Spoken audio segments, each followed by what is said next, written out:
Hello friends, बहुत बहुत स्वागत है आपका मेरे चैनल स्टडी अपडेट में। आज हम रीट 2025 की सीडीपी के 20 क्वेश्चन बहुत ही महत्वपूर्ण हैं, उन्हें देखेंगे। ठीक है, तो जो 27 और 28 फरवरी को परीक्षा होने वाली है रीट, उसके लिए 20 क्वेश्चन सीडीपी के आपके लिए बहुत ही ज़्यादा हेल्पफुल रहेंगे, इसलिए वीडियो को अंत तक ज़रूर देखें।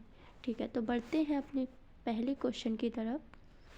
हमारा पहला प्रश्न है, बहुबुद्धि का सिद्धांत किसने प्रतिपादित किया? बहुबुद्धि का सिद्धांत किसने प्रतिपादित किया? तो बहुबुद्धि का सिद्धांत हमें पता, हॉवर्ड गार्डनर ने प्रतिपादित किया था। किसने किया था? हॉवर्ड गार्डनर ने प्रतिपादित किया था। ठीक है, आगे बढ़ते हैं हम। नेक्स्ट क्वेश्चन हमारा,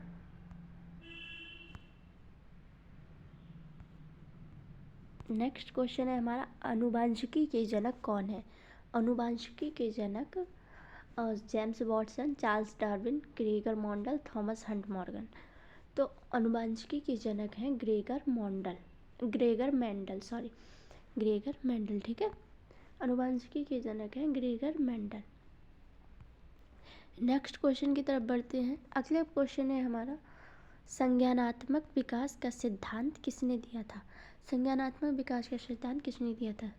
जीन पियाजे, Carl Rogers, Hans Eysenck, Kohlberg. तो संज्ञानात्मक विकास का सिद्धांत था वो जीन पियाजे ने दिया था। ठीक है, अगला क्वेश्चन है हमारा, किस अवस्था को खिलौने की अवस्था कहा जाता है? किस अवस्था को खिलौने की अवस्था कहा जाता है? तो ऑप्शन है हमारे, पूर्व बाल्यावस्था, उत्तर बाल्यावस्था, शैशवावस्था। तो आंसर हमारा होगा पूर्व बाल्यावस्था, अर्ली चाइल्डहुड। ठीक है, अर्ली चाइल्डहुड को हम खिलौनों की अवस्था कहते हैं। ठीक है, अगला प्रश्न है हमारा, निःशक्त बालकों के लिए शिक्षा का प्रावधान किया जा सकता है? निःशक्त बालकों के लिए शिक्षा का प्रावधान कैसे किया जा सकता है? तो समावेशी शिक्षा द्वारा, मुख्य धारा में डालकर, समाकलन द्वारा, इनमें से कोई नहीं। समावेशी शिक्षा द्वारा ही निःशक्त बालकों की शिक्षा का प्रावधान किया जा सकता है। मुख्य धारा में हम बच्चों को नहीं डाल सकते, समाकलन द्वारा भी नहीं, इसलिए ऑप्शन होगा हमारा समावेशी शिक्षा द्वारा। ठीक है, अगले क्वेश्चन की तरफ बढ़ते हैं। अगला प्रश्न है हमारा प्रश्न नंबर 6, विकास शुरू कैसे होता है? मतलब विकास शुरू कब से होता है? कौन सी अवस्था से हमारा विकास शुरू हो जाता है? तो प्रसव अवस्था से हमारा विकास शुरू हो जाता है, पूर्व बाल्यावस्था से नहीं, उत्तर बाल्यावस्था से नहीं, शैशवावस्था से नहीं। आंसर होगा हमारा प्रसव अवस्था से। ठीक है, अगला प्रश्न है हमारा, चिंतन अनिवार्य रूप से एक क्या है? मतलब ठीक है, चिंतन अनिवार्य रूप से क्या है देखते हैं। ऑप्शन है हमारे, संज्ञानात्मक गतिविधि, मनोवैज्ञानिक परिघटना, मनोगतिक प्रक्रिया, भावात्मक व्यवहार।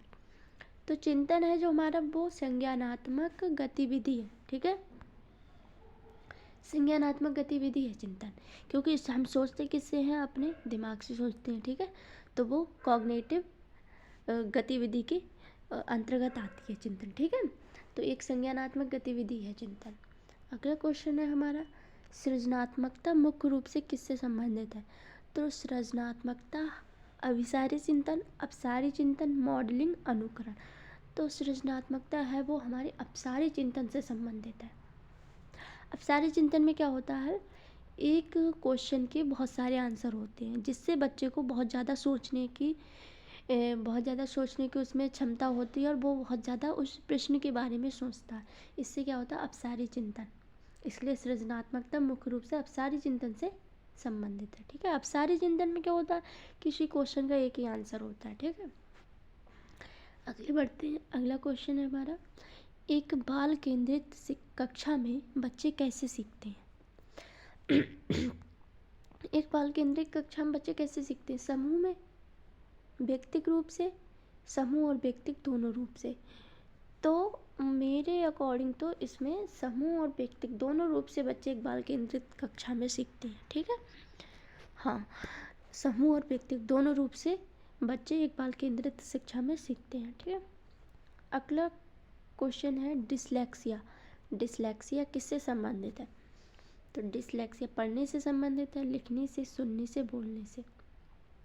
तो जो डिसलेक्सिया है वो हमारी पढ़ने से संबंधित है। ठीक है, डिसलेक्सिया हमारे पढ़ने से संबंधित है, जिसमें बच्चे ठीक से पढ़ नहीं पाते हैं, उन्हें पढ़ने से संबंधित दिक्कत हो जाती है। ठीक है, अगला प्रश्न है हमारा, प्रतिभाशाली शिक्षार्थी कैसे होते हैं? बहुत परिश्रमी, अपसारी चिंतक, अभिसारी चिंतक, बहिर्मुखी। तो देखो अभी मैंने बताया था बहुत परिश्रमी तो होते नहीं। ठीक है, अपसारी चिंतक में अभी बताया था कि मैंने जो एक क्वेश्चन का बहुत सारे आंसर होते हैं और बच्चों में सृजनात्मकता क्षमता होती है। ठीक है, तो अपसारी चिंतक ही हमारा आंसर होगा। ठीक है, अगला क्वेश्चन है हमारा, जन्म के समय शिशु में कितनी हड्डियां होती हैं? जन्म के समय शिशु में कितनी हड्डियां होती हैं? 206, 270, 315, 240। 206 तो देखो वयस्क लोगों में होती हैं। ठीक है, जो एडल्ट होते हैं। 270 आंसर होगा हमारा। ठीक है, 270 आंसर होगा हमारा। 270, वैसे 270 से 300 होती हैं जन्म शिशु में हड्डियाँ। ठीक है, अगला क्वेश्चन है हमारा, जन्म के समय शिशु के मस्तिष्क का भार कितना होता है? तो 350 ग्राम। कितना होता है? 350 ग्राम जन्म के समय शिशु के मस्तिष्क का भार होता है।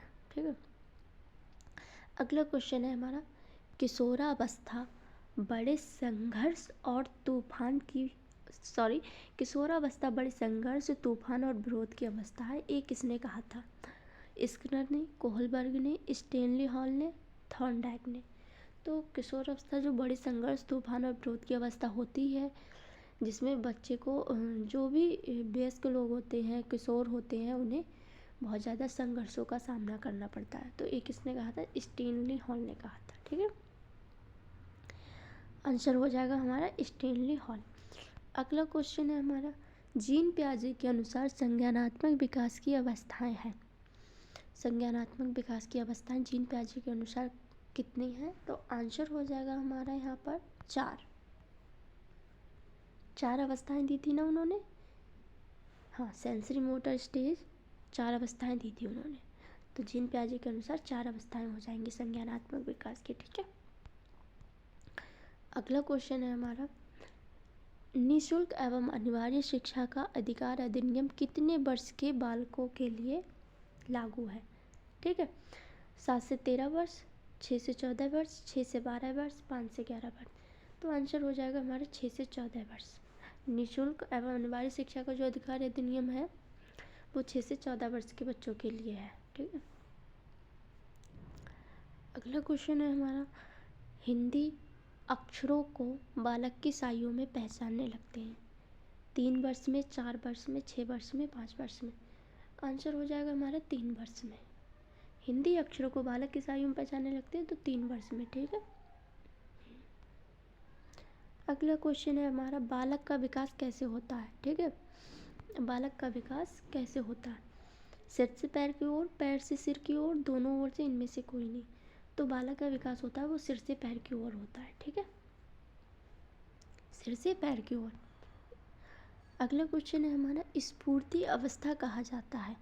स्फूर्ति अवस्था कहा जाता है सहस्रावस्था को, बाल्यावस्था को, किशोरावस्था को, ये सभी। तो जो हमारी स्फूर्ति अवस्था होती है वो बाल्यावस्था को कहा जाता है। ठीक है, सहस्रावस्था को भी नहीं, किशोरावस्था को नहीं। तो आंसर होगा हमारा बाल्यावस्था। अगला क्वेश्चन है और लास्ट क्वेश्चन है हमारा, वातावरण वह बाहरी शक्ति है जो हमें प्रभावित करती है, ये किसने कहा था? ये किसने कहा था? वुडवर्थ ने, रॉस ने, स्किनर ने, इनमें से कोई नहीं।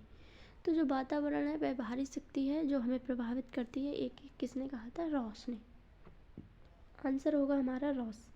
ठीक, तो आज का सेशन या वीडियो यहीं पे समाप्त होती है। अगर वीडियो अच्छी लगी हो तो वीडियो को लाइक करना और चैनल को सब्सक्राइब करना बिल्कुल भी ना भूलें।